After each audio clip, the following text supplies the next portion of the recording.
హసీనా పట్ల బంగ్లాదేశ్లో చాలా వ్యతిరేకత ఉంది సార్. అంటే ఒక వ్యక్తిగా కన్సర్న్ చూపించాల్సిన అవసరం ఏంటి భారత్కు? వ్యక్తిగా ఎందుకు? వ్యక్తి అని ఎవరు చెప్పాను మీకు? వ్యక్తిగా అనే ఇష్యూ వ్యక్తి ఎందుకు అవుతుందండి? ఎలా అవుతుంది సార్? అదే దేశ ప్రధాని వ్యక్తి ఎలా అవుతుంది? ఒక దేశానికి ప్రధానమంత్రిగా పనిచేసిన వ్యక్తి అవును, ఒక వ్యక్తి ఎట్లా అవుతుంది?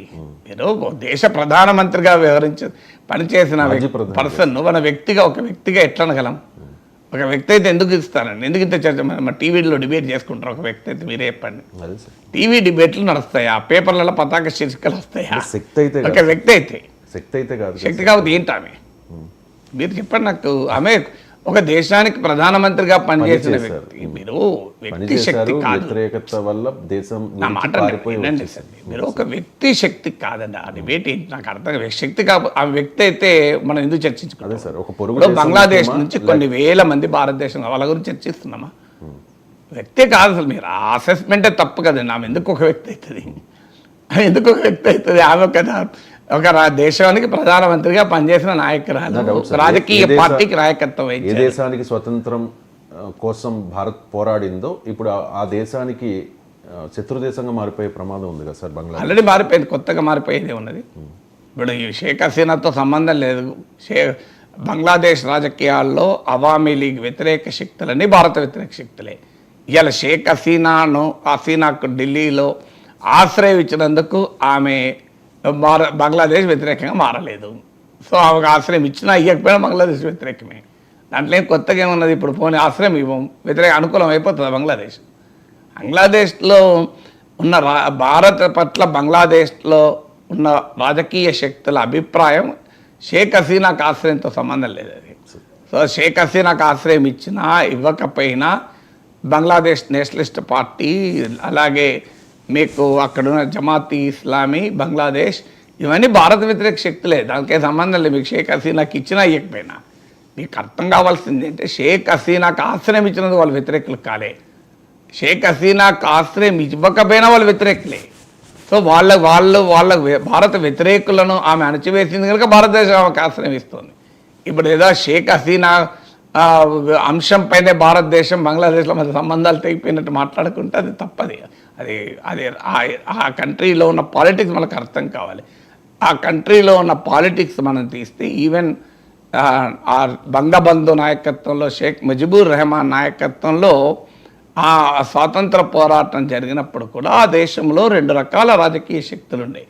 ఒకటి అవామీ లీగ్, బంగ్లాదేశ్ విమోచన, బెంగాలీ జాతీయవాదము, బంగ్లాదేశ్ సమాజాన్ని ఒక లౌకిక దేశంగా తీర్చిదిద్దాలి అనేటువంటి విజన్ కలిగిన పాలిటిక్స్ ఒకటి. ఆ పాలిటిక్స్కి షేక్ ముజిబుర్ రెహమాన్ ప్రతీక, షేక్ హసీనా ప్రతీక. ఆమె నిరంకుశంగా వ్యవహరించవచ్చు, ఆమె అవినీతి ప్రభుత్వాన్ని నడపచ్చు, ఆమె భయంకరమైన నిర్బంధాన్ని తన ప్రత్యర్థులపైన ప్రయోగించవచ్చు. అవన్నీ కాదని మనం ఎవరనం. కానీ బేసికల్గా బంగ్లాదేశ్లో ఉన్నటువంటి ఒక పొలిటికల్ స్ట్రీమ్ ఏంటంటే ఒక సెక్యులర్ బంగ్లాదేశ్ కోరుకునేది, బెంగాలీ నేషనలిజం ఆధారంగా కోరుకునేది, పాకిస్తాన్ ఉన్మాదాన్ని, పాకిస్తాన్ ఆధిపత్యాన్ని ప్రశ్నించే రాజకీయ స్రవంతి. ఈ రాజకీయ స్రవంతి సహజంగానే భారత్ అనుకూలంగా ఉంటుంది. ఎందుకంటే భారతదేశం ఒక సెక్యులర్ దేశం కనుక, భారతదేశం పాకిస్తాన్ దుశ్చర్యలను అనుభవిస్తున్న దేశం కనుక సహజంగానే ఒక సెక్యులర్ డెమోక్రటిక్ కంటెంట్ ఉన్నటువంటి పొలిటికల్ స్ట్రీమ్ భారతదేశానికి అనుకూలంగా ఉంటుంది. అంతే తప్ప షేక్ హసీనా రావడము రాకపోవడంతో సంబంధం లేదు ఇది. సో అందువల్ల ఇక రెండవ రకమైన పొలిటికల్ స్ట్రీమ్ మత ఉన్మాద పొలిటికల్ స్ట్రీమ్, పాకిస్తాన్ అనుకూల political stream. Even Sheikh Mujibur Rahman ఉన్న సమయంలో కూడా ఒక 30% ఆ రోజుల్లో కూడా పాకిస్తాన్ నుంచి బంగ్లాదేశ్ విమోచన వ్యతిరేకించారు. సో రాజకీయాల్లో 2 రకాల శక్తులు ఉంటాయి. ఎలక్షన్లో ఓడిపోతే ఆ శక్తి లేదని, గెలిస్తే శక్తి ఉందని ఇంత సూపర్ఫిషియల్గా మనం అనాలిసిస్ చేయకూడదు. ఇప్పుడు ఈవెన్ అప్పుడు అవామీ లీగ్ ఓడిపోయింది, అవామీ లీగ్ సపోర్ట్ బేస్ లేదా అక్కడ. పోనీ హసీనా నాయకత్వంలో ఉన్నప్పుడు ఈ బంగ్లాదేశ్ నేషనల్ పార్టీ, జమాత్ ఇస్లామీ లేవా? ఇప్పుడు ఉన్నాయి, అప్పుడు ఉంటాయి 2 రకాల శక్తులు. ఎవరు డామినేషన్లోకి వస్తారు, ఎవరు ఆధిపత్యంలోకి వస్తారు అన్నదే క్రైటీరియా అవుతుంది. సో ఇది షేక్ హసీనా పవర్లో ఉన్నప్పుడు బంగ్లాదేశ్లో ఉన్న సెక్యులర్ పొలిటికల్ స్ట్రీమ్, బెంగాలీ జాతీయవాద పొలిటికల్ స్ట్రీమ్, పాకిస్తాన్ ఉన్మాద వ్యతిరేక పొలిటికల్ స్ట్రీమ్ డామినేటింగ్గా ఉండే. ఇప్పుడు ఇందుకు భిన్నంగా ఒక మతోన్మాద పాకిస్తాన్ అనుకూల పొలిటికల్ స్ట్రీమ్ డామినేటింగ్లో ఉంది. అందువల్ల ఇప్పుడైనా రెండు స్ట్రీమ్స్ ఉన్నాయి. షేక్ హసీనా అన్న రిప్రజెంట్ చేసే పొలిటికల్ స్ట్రీమ్ ఇప్పుడు అధికారంలో లేదు, దాని వ్యతిరేక పొలిటికల్ స్ట్రీమ్ అధికారంలో ఉంది. భారతదేశం ఈ రెండు స్ట్రీముల్లో ఒక సెక్యులర్ డెమోక్రటిక్ బంగ్లాదేశ్ను కోరుకునే రాజకీయ స్రవంతిని భారతదేశం మొదటి నుంచి అనుకూలం. అయితే పర్సనాలిటీస్ కూడా స్ప్లిట్ పర్సనాలిటీస్ ఉంటారు. ఒకవైపు ఏమో పాకిస్తాన్ కమ్యూనలిజాన్ని, ఒక సెక్యులర్ బంగ్లాదేశ్ను భారతదేశంతో సత్సంబంధాలు కోరుకునే షేక్ హసీనా అదే సమయంలో తమ దేశ ప్రజలపైన భయంకరమైన నిర్బంధాన్ని ప్రయోగించింది, ఒక అవినీతికర ప్రభుత్వాన్ని నడిపింది.